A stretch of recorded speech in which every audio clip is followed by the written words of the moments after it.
Carlos de Freitas, bonjour. Bonjour Ariane. Alors vous êtes membre du directoire de CIC Iberbanco, donc vous êtes l'homme qui finançait les investisseurs français qui ont envie de s'installer au Portugal et en Espagne.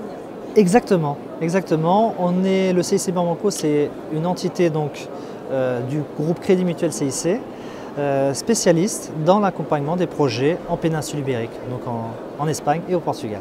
Alors quand on a un projet en péninsule ibérique, comment on fait pour le financer? Est-ce qu'il faut le financer depuis la France ou depuis une antenne bancaire installée directement là-bas? Eh bien, les clients, les Français, ont la possibilité de le faire bien sûr au travers d'une banque portugaise, mais nous on propose une solution ici en France. On facilite la vie de nos clients dans leurs projets au Portugal ou en Espagne, au travers donc, de différentes solutions. Un prêt qui se fait comme si on faisait un prêt pour un bien immobilier en France. Donc on regarde, les clients ou les prospects viennent dans nos agences, prennent un rendez-vous et ensuite on regarde les conditions de taux, la garantie qu'on prend, les conditions d'assurance, emprunteur. Et à partir de là, on construit ensemble avec le client un projet, une étude pour qu'on puisse l'accompagner dans son projet au Portugal. Comme si financer un bien en France en fait. Exactement. Alors quelle est la spécificité de l'accompagnement peut-être juridique que vous proposez dans la mesure où ce sont quand même des investissements hors de nos frontières? Alors, première chose, on a de l'expérience.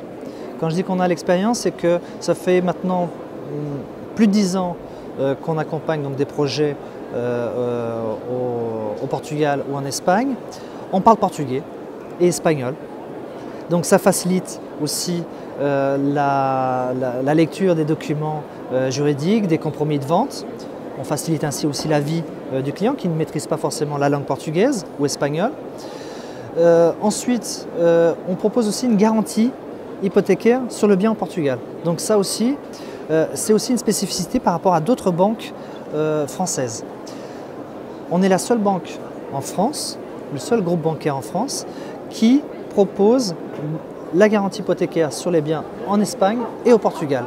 Ça, concrètement, qu'est-ce que ça apporte? Alors, par exemple, un jeune qui n'est pas propriétaire en France et qui ne peut pas, par exemple, donner son bien immobilier en garantie et qui n'a pas, par exemple, aussi la possibilité d'avoir la caution d'un organisme de caution français, ne pourra pas acheter au Portugal. Donc, la garantie hypothécaire sur le bien financé permet à des non-propriétaires de pouvoir réaliser leur projet. De la même manière aussi, un Français ne souhaite pas forcément donner en garantie un bien qu'il a en France. Il préfère que ce soit fait sur le bien qui est financé. Alors combien ça coûte d'emprunter pour financer un projet à l'étranger comme ça? Alors les taux, les conditions de taux. Alors tout cela dépendra bien sûr de la durée, du profil du client aussi. En moyenne, est-ce qu'on est sur des taux similaires à un emprunt? On est sur des taux similaires au dossier de prêt qu'on réalise pour des biens en France. C'est-à-dire on est sur 20 ans pour quelqu'un qui fait dans une opération? Oui, sur 20 ans, ça va tourner, on va dire, entre 1,2 et 1,6, 1,7% à peu près, actuellement, hors assurance. Est-ce que vous avez des conseils, si vous aviez 3 conseils à donner à un investisseur qui veut acheter au Portugal en Espagne? Eh bien, premier conseil, certainement, de faire appel à un interlocuteur bancaire, assurance, qui connaissent le sujet. Je pense parce que le meilleur des conseils, c'est d'être bien accompagné. La deuxième chose, certainement, un des premiers conseils qu'on donne à nos clients ou à nos prospects, c'est la rédaction du compromis de vente, du compromis d'achat. Mettre en place une clause suspensive dans le cadre de ce compromis d'achat parce que les règles ne sont pas les mêmes pour la rédaction d'un compromis d'achat en France ou au Portugal ou en Espagne. Donc c'est très encadré en France, c'est moins encadré en Espagne ou au Portugal et donc une clause suspensive me paraît d'être de bons conseils pour une personne qui investit en Espagne ou au Portugal. Et puis un autre conseil,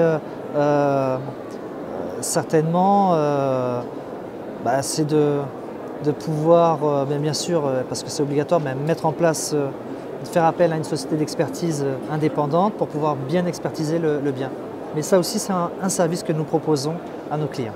Et pour finir, le montant moyen des enveloppes de crédit que vous avez? Oui, ça tourne autour de 150 à 200 000 euros à peu près, et les durées sont autour de 15 ans. Merci beaucoup Carlos de Freitas. Je rappelle que vous êtes membre du directoire de CIC Iberbanco. C'est un plaisir, merci.